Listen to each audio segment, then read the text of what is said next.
Good day everyone, I am Ramnik Olarte Malulan and I am here to discuss the analytic geometry focusing on line. Analytic geometry consists of 5 geometries to be discussed, namely line, circle, parabola, ellipse, and hyperbola. However, for this presentation activity, we will focus on line. At the end of the lesson, the students should be able to accomplish the following learnings. First, determine the slope and intercept of a line, and last, write equation of a line given different parameters.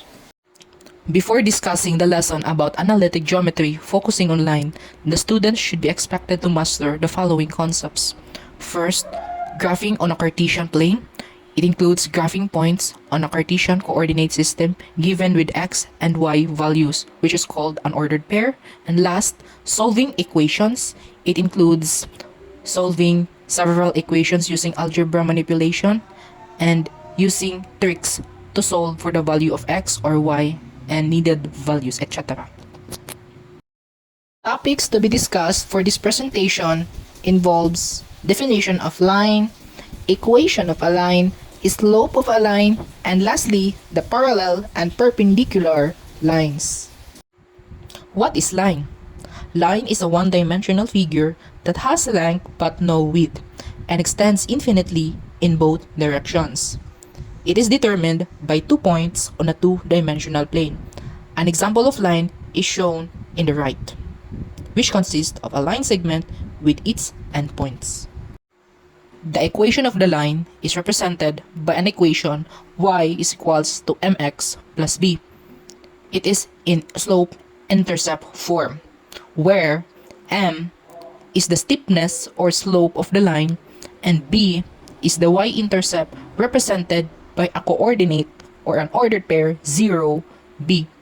So from the figure, in the upper left, it is shown that the slope is positive since the line increases from west to east. On the other hand, the line is going downward, which means that the slope is negative. The slope m of the non-vertical line through x sub 1, y sub 1, and x sub 2, y sub 2 is represented by the equation m is equals to y sub 2 minus y sub 1 all over x sub 2 minus x sub 1, where x sub 1 should not be equal to x sub 2. Why? If x sub 1 and x sub 2 are equal in magnitude, then the difference between x sub 1 and x sub 2 will become 0. From our basic mathematics, a number divided by 0 is undefined or indeterminate. The implication of this scenario is that there is no movement in the x-axis.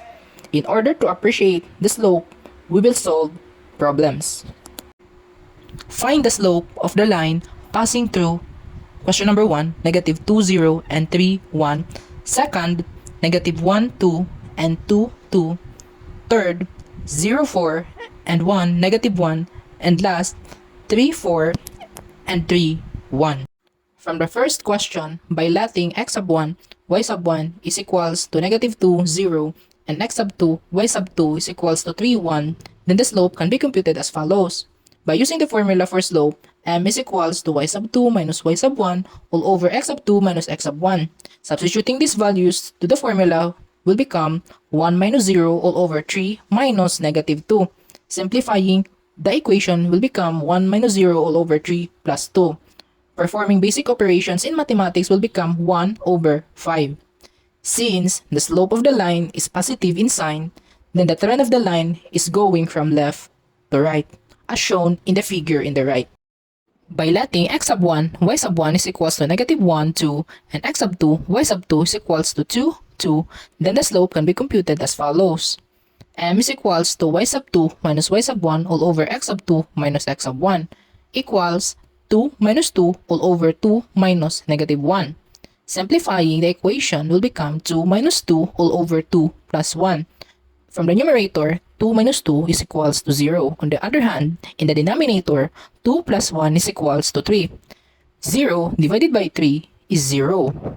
Since the slope of the line is 0, it means that the trend of the line is horizontal. This actively demonstrates that there is no movement in the y-axis. Third question, by letting x sub 1, y sub 1 is equals to 0, 4, and x sub 2, y sub 2 is equals to 1, negative 1, then the slope can be computed as follows. Using the formula, y sub 2 minus y sub 1 all over x sub 2 minus x sub 1. Same from the previous two questions, substituting the values to the formula will become negative 1 minus 4 all over 1 minus 0. So simplifying the equation, from the numerator, negative 1 minus 4 is equals to negative 5. 1 minus 0 from the denominator is 1. Negative 5 divided by 1 is equals to negative 5. Since the slope of the line is negative in sign, it means that the trend of the line is going from right to left, as shown in the figure in the right. From the last question of the problem, by letting x sub 1, y sub 1 is equals to 3, 4, and x sub 2, y sub 2 is equals to 3, 1, then the slope can be computed as follows. M is equals to y sub 2 minus y sub 1 all over x sub 2 minus x sub 1. Substituting the values will become 1 minus 4 all over 3 minus 3. 1 minus 4 is equals to negative 3. 3 minus 3 is equals to 0. Negative 3 divided by 0 is undefined. The slope is undefined since the difference in abscissa is 0. It means that the trend of the line is vertical, as shown in the figure in the right. The next subtopic is about point slope form. The equation of the line with slope m passing through the point x sub 1, y sub 1 is represented by the formula y minus y sub 1 is equals to m multiplied by x minus x sub 1. It is the most useful for finding the equation of a line. As shown in the figure in the right, there are some values of x and y given with its slope, then you can find the equation of the particular line. In order for you to appreciate what point slope form is, problem will be given in the next slide. Find the slope-intercept form of the equation of the line that has a slope of 3 and passes through the point 1, negative 2. Slope-intercept form means in the form y is equals to mx plus b. As expected, answer should be in the form y is equals to mx plus b. In order to find the equation of the line in slope-intercept form, use the point slope form with m is equals to 3 and x sub 1, y sub 1 is equals to 1, negative 2. So using the formula, y minus y sub 1 is equals to m multiplied by x minus x sub 1. Substituting the values will become y minus negative 2 is equals to 3 times x minus 1. Simplifying the equation will become y plus 2 is equals to, distributing 3 to x minus 1 will become 3x minus 3. So transpose 2 to the right side of the equation will become y is equals to 3x minus 3 minus 2. So negative 3 minus 2 is equals to negative 5. As a result, the equation of the line in slope-intercept form is y is equals to 3x minus 5. In this portion, we will discuss about parallel and perpendicular lines. Two distinct non-vertical lines are parallel if and only if their slopes are equal. That is, m sub 1 is equals to m sub 2. Last, two non-vertical lines are perpendicular if and only if their slopes are negative reciprocals to each other. That is, m sub 1 is equals to negative 1 over m sub 2. The question is why lines should be in non-vertical. If the line is in vertical form, it actively demonstrates that the slope is undefined. That is, your difference in abscissa or your x sub 2 and x sub 1 is 0. As a result, you cannot compute the equation of the line for parallel and perpendicular lines if it occurs. In order for you to imagine what parallel and perpendicular lines are, the following figures shown in the slide emphasize the behavior of each line.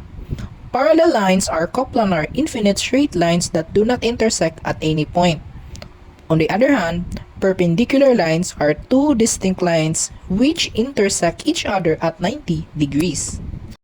Find the slope-intercept forms of the equations of the lines that pass through the point 2, negative 1, and are the question number 1 is parallel to the line 2x minus 3y is equals to 5 and perpendicular to the line 2x minus 3y is equals to 5. By writing the equation of the given line in slope-intercept form, you can see that it has the slope of 2 over 3. How? Using the given equation of the line 2x minus 3y is equals to 5, we need to find that slope. So, 2x minus 3y is equals to 5. Transpose 2x in the right side, so it will become negative 3y is equals to negative 2x plus 5. Divide both sides by negative 3, it will become y is equals to negative 2 over negative 3 x plus 5 over negative 3. Simplifying, the equation will become y is equals to 2 over 3x minus 5 over 3. 2 over 3 is the slope, while negative 5 over 3 is the y-intercept. Using the computed slope, we can now find the equation of the line that is parallel to 2x minus 3y is equals to 5. So any line parallel to the given line must also have the slope of 2 over 3.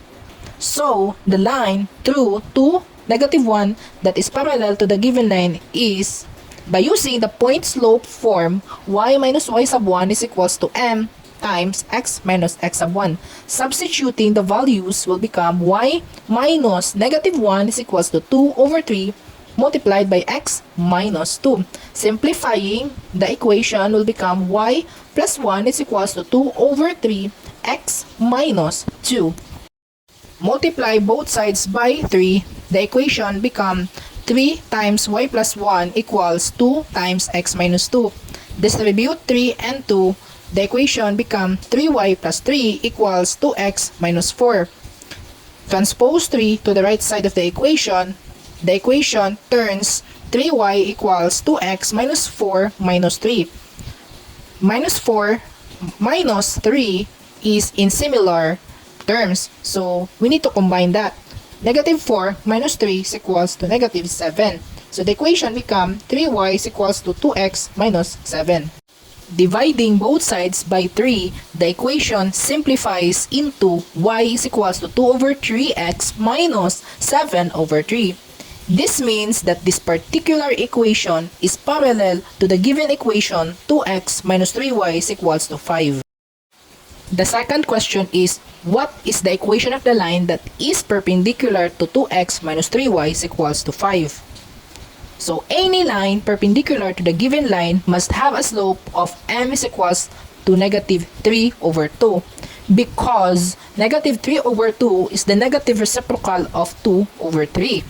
So the line through 2, negative 1 that is perpendicular to the given line is represented by the following solutions. So using the point slope form, y minus y sub 1 equals m times x minus x sub 1, substituting the values will become y minus negative 1 is equals to negative 3 over 2 times x minus 2. Simplifying, the equation becomes y plus 1 equals negative 3 over 2 times x minus 2. Multiplying both sides by 2, the equation become 2 times y plus 1 equals negative 3 times x minus 2. Distribute 2 and negative 3 in order to deduce the equation become 2y plus 2 equals negative 3x plus 6. Transpose 2 to the right side of the equation will become 2y equals negative 3x plus 6 minus 2. Since 6 and 2 are of different signs, we need to subtract 6 and 2. 6 minus 2 is equals to 4. The sign of the bigger number is positive, which means the sign of 4 should be positive. So the equation become 2y is equals to negative 3x plus 4. Dividing both sides of the equation by 2, the equation transforms into y equals negative 3 over 2x plus 4 over 2. Simplifying, since 4 and 2 are divisible, 4 divided by 2 is equals to 2. So the equation of the line that is perpendicular to 2x minus 3y is equals to 5 is y equals negative 3 over 2x plus 2. If we try to graph the three equations, 2x minus 3y equals 5, y equals 2 over 3x minus 7 over 3, and y equals negative 3 over 2x plus 2, it graphically shows that y is equals to 2 over 3x minus 7 over 3 is parallel to 2x minus 3y is equals to 5, and y equals negative 3 over 2x plus 2 is perpendicular to 2x minus 3y is equals to 5. Thank you for listening, guys, and God bless. Have a nice day, everyone.